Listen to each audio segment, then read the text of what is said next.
দেখছি শুধু রক্ত, ইউনিয়ন পরিষদের ভিতরে রক্ত দেখছি।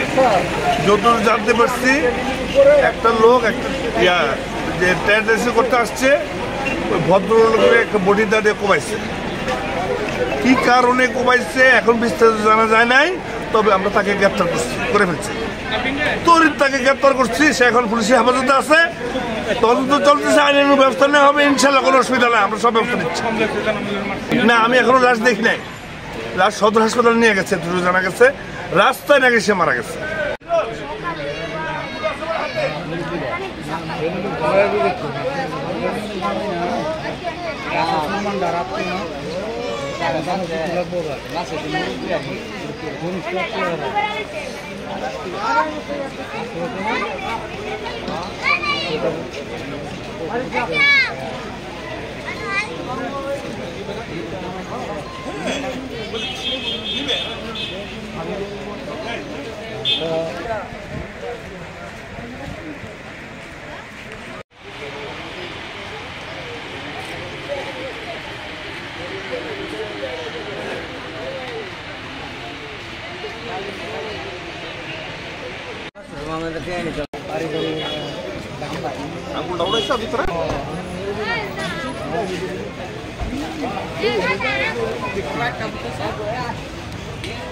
জাইন গাড়ি টান দেন, তিনটা একবার আইলে